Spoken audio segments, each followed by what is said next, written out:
A helicopter flies over rugged mountains before abruptly dropping a man into a dense forest, killing him instantly. The scene then shifts to Jack Reacher, a former military major who, after spending 3 years investigating his younger brother Joe's death, has decided to live a quiet civilian life. One day, Jack visits a thrift shop to buy clothes, but soon realizes he doesn't have enough cash. He steps outside to use a nearby ATM. While waiting, he notices a terrified woman withdrawing money. Jack also spots a suspicious car parked nearby and questions the woman about it. Keep taking out money. That minivan to my left, that yours? She reveals that her son is being held hostage inside the car, forcing her to pay a ransom. Without hesitation, Jack confronts the armed man in the car and quickly overpowers him. Taking the man's money, Jack notices a strange number printed on the ATM receipt. Although puzzled by it, he decides to dismiss the detail and returns to the thrift shop to complete his purchase. But Jack had no idea this small clue would unravel something far deadlier. This is Reacher Season 2. Shortly after, Jack receives a call from his friend Francis Neagley, who urges him to come to New York immediately. They need to discuss the death of Calvin Franz, a former military comrade. Jack once led the 110th Special Investigations Unit, which included Francis, Tony Swan, Jorge Sanchez, Manuel Orozco, Stanley Lowry, David O'Donnell, Carla Dixon, and Calvin. In New York, Jack meets Francis at a restaurant. Francis explains that Calvin had been missing for nearly a week until 2 students discovered his body in the mountains. As Jack examines photos, he suspects that Calvin was tortured before being thrown from a helicopter. The motive remains unclear, so they agree to investigate further. Francis also mentions that other former unit members have become unreachable. After their meeting, Jack and Francis head to Calvin's wife Angela's house. As they approach, Jack senses someone watching them from a nearby car. Meanwhile, Gaetano Russo and KJ trail Jack from separate vehicles. Shane calls in to report Jack's location. At Calvin's home, Jack sends an urgent message to David, arranging to meet after their investigation. They question Angela about Calvin's death. She explains that Calvin once worked with a CEO managing global investments, but quit years ago after their son was born. Angela hands them the key to Calvin's office, suggesting they search for more clues since the police have already cleared the place. After leaving Angela's house, Jack spots the same black car he noticed earlier. He warns Francis about the surveillance, but she remains unconcerned. Meanwhile, KJ tracks Jack and Francis's hotel. Shane Langston orders KJ to keep them under watch. At Calvin's office, Jack and Francis find the place ransacked from the police search, with no clues left behind.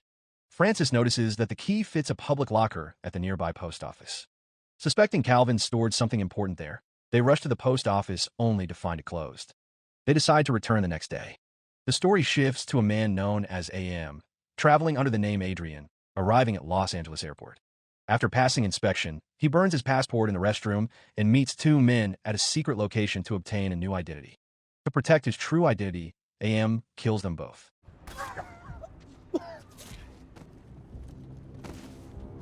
The next day, Francis and Jack return to the post office. Using deception, they open Calvin's locker and find documents along with a hard drive.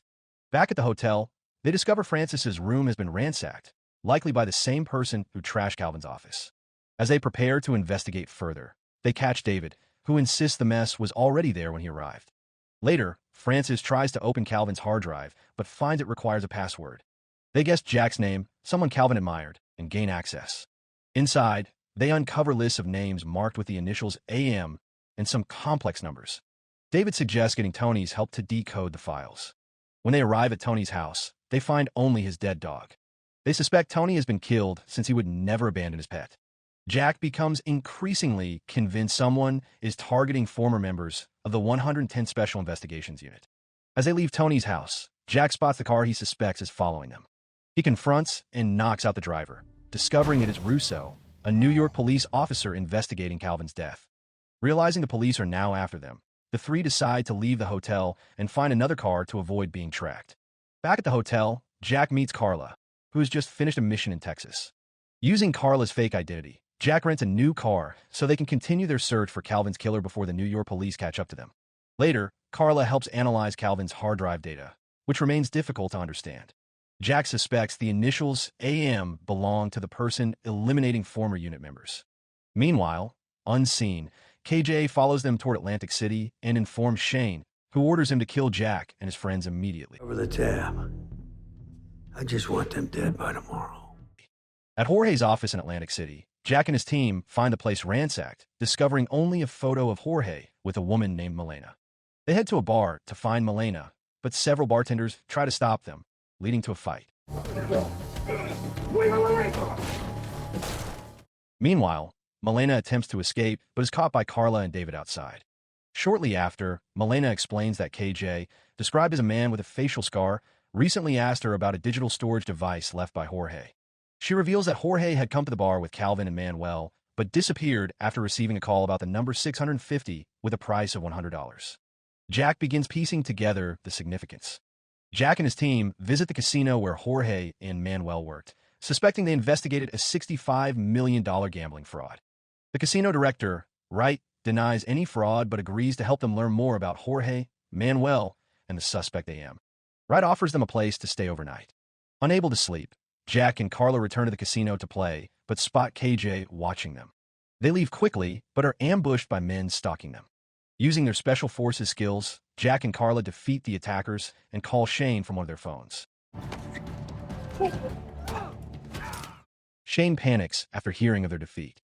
While searching the attacker's car, Jack finds a parking ticket from the New Age Company in New York.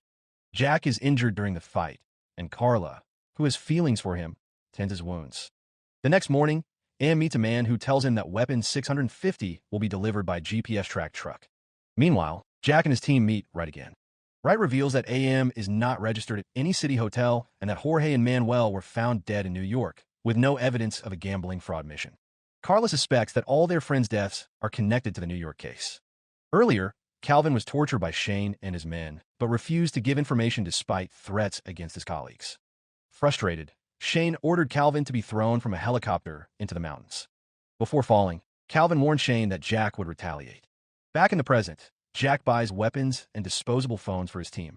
As they head to New York, Russo chases their car and arrests Jack due to a previous assault. What are you waiting for? Get out! David poses as Jack's lawyer. Meanwhile, Carla and Francis meet New Age's COO, Marlo Burns, who helps them track the parking ticket.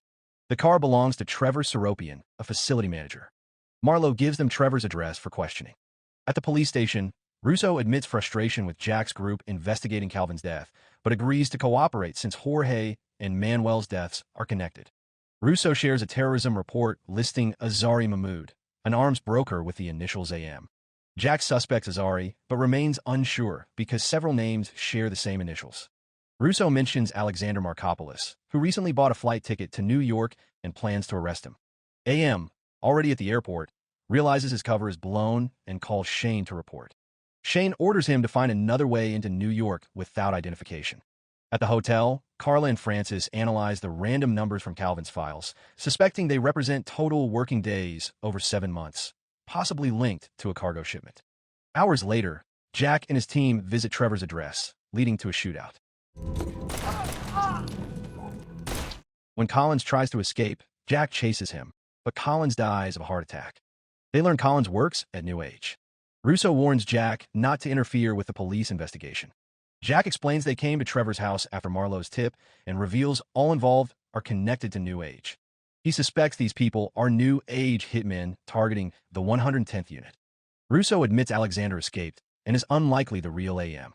He plans to raid New Age's office using Collins' identity and tells Jack to keep him informed.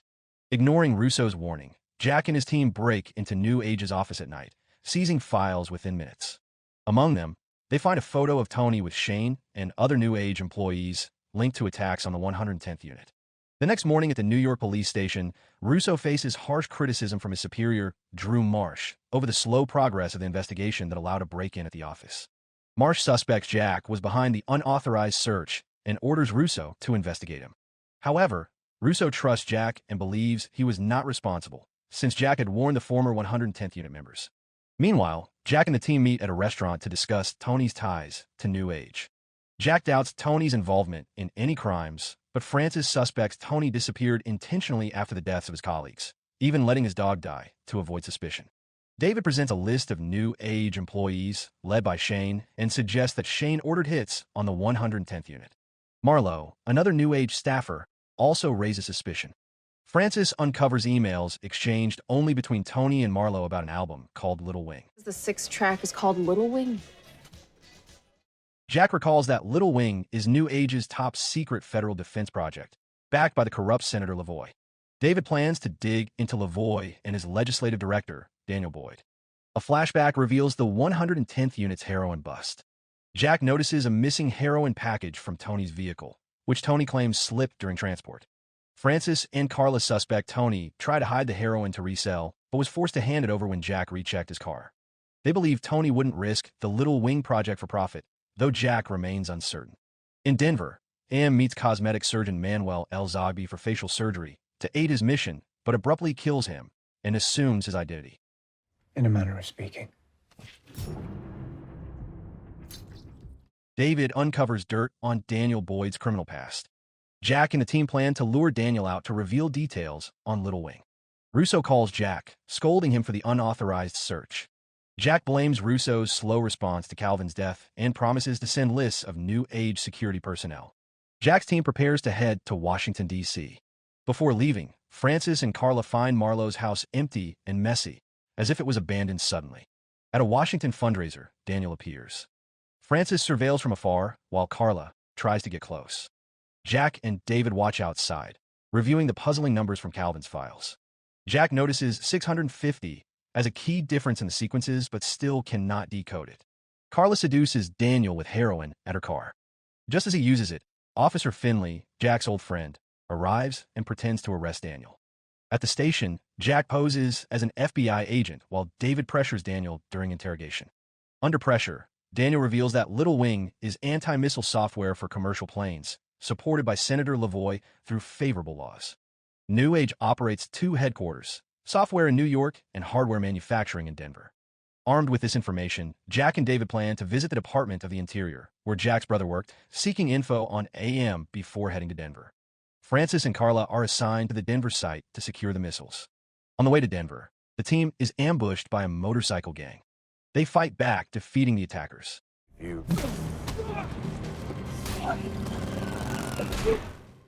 Jack grabs a phone from one gang member and calls Shane, threatening revenge for Calvin's death.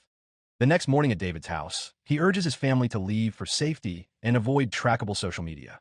The plan is to find Calvin's killer and solve the Little Wing mystery. Disguised as government agents, Carla and Francis visit New Age's Denver office to meet the factory manager. They learn all missiles were shipped just 10 minutes ago and receive the shipment documents.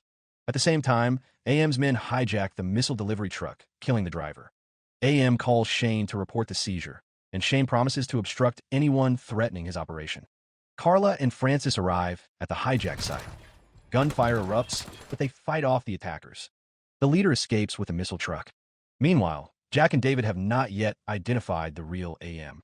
Two officers admit difficulties but vow to arrest him soon.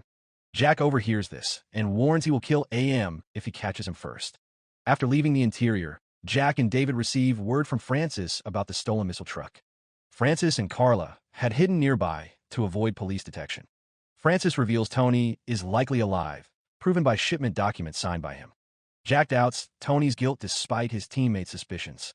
Soon, Senator Lavoie's envoys meet Jack, bringing him to Lavoie himself. The senator offers to help stop the Little Wing project, claiming it poses a threat if terrorists misuse it. Lavoie trusts Jack, recalling his past successes. He asks Jack to continue fighting those seeking the technology.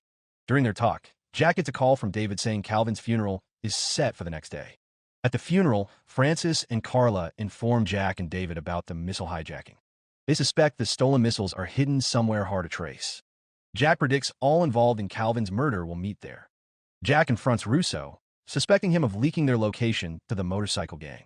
Russo denies it and says he's busy investigating New Age files. His leads point to Tony as the mastermind, but Jack remains doubtful. Back at the funeral, snipers attack the crowd. Get down! Jack and others kill one sniper while the other escapes. Jack chases and corners him.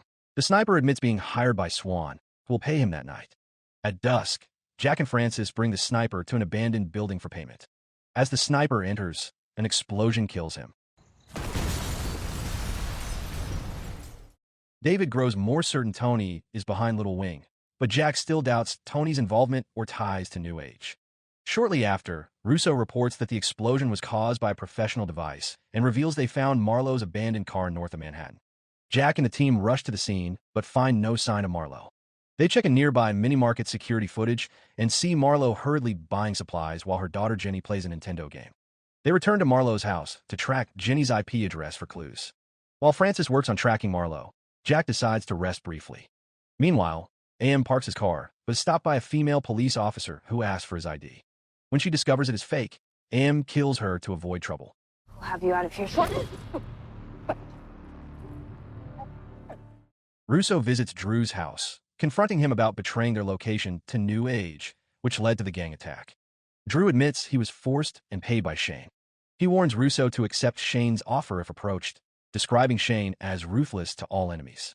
Francis finally locates Jenny and Marlowe hiding at a friend's house. Jack tricks Marlowe's friend into leaving and detains him to force Marlowe to come looking. The plan works, and Jack's team interrogates Marlowe about her role in Little Wing. Marlowe confesses she only gave Trevor's address on Shane's orders to prevent the 110th unit from reaching New Age. She insists Tony is innocent and tries to stop Shane after discovering that the Little Wing chip caused increasing failures. Management ignored the problem to meet deadlines, and technicians falsified reports. After reporting to Shane, Tony disappeared.